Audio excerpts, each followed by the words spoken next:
Argentin Guillermo Coria, il y a un set partout, c'est un avant-goût véritablement de ce qui nous attend porte d'Auteuil. Alors je vous propose le zapping de cette semaine romaine, les moments insolites avec Nicolas Vinois. Et il y en avait. The match is I don't know. On commence avec les débuts hésitants du jeune espagnol Rafael Nadal, bientôt 19 ans, en anglais. Petites et grandes images de ce Master Series de Rome 2005 à Roland-Garros J-15. On reste tout d'abord avec le meilleur joueur actuel sur terre battue, Rafael Nadal, en haut de l'écran contre Radek Stepanek pour le coup de la semaine.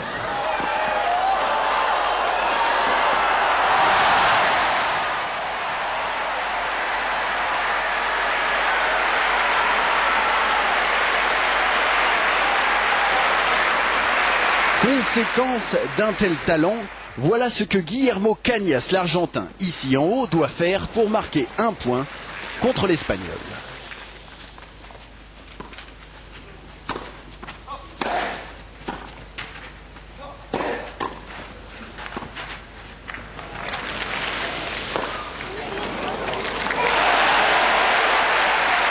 Les matchs en session de nuit, il y a ceux qui n'y voient rien, comme Fernando Verdasco, qui allume ici un ramasseur de balles durant l'échauffement.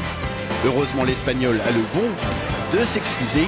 Et puis il y a ceux qui n'y voient rien et qui ne s'excusent pas. Le tenant du titre de Roland-Garros, Gaston Gaudio, mécontent de la visibilité, balance son 8e de finale, perdu 6-0, 6-1, mais balance également une raquette. Au rayon des raquettes cassées, on apprécie l'originalité de l'Espagnol Alberto Martín avec ce coup droit destructeur. Quant à Marat Safin, il est décidément hors catégorie.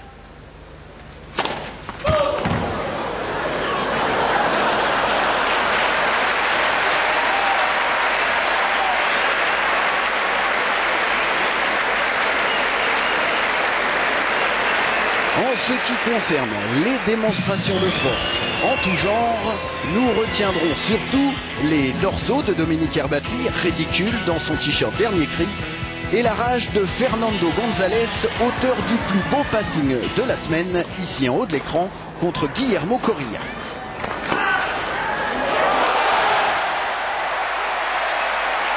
La réponse de l'Argentin au Chilien arrive quelques minutes plus tard,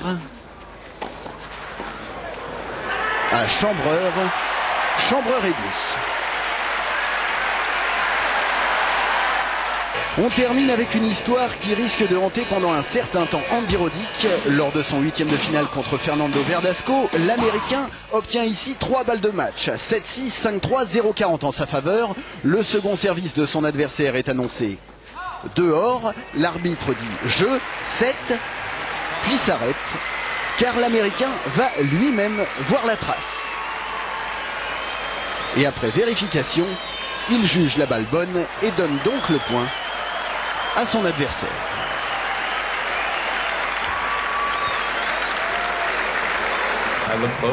Je me suis approché, la trace mordait la ligne et puis c'est tout. Si j'ai fait ça, c'est parce que j'avais pas envie que l'arbitre vienne nous faire son show habituel, vous savez.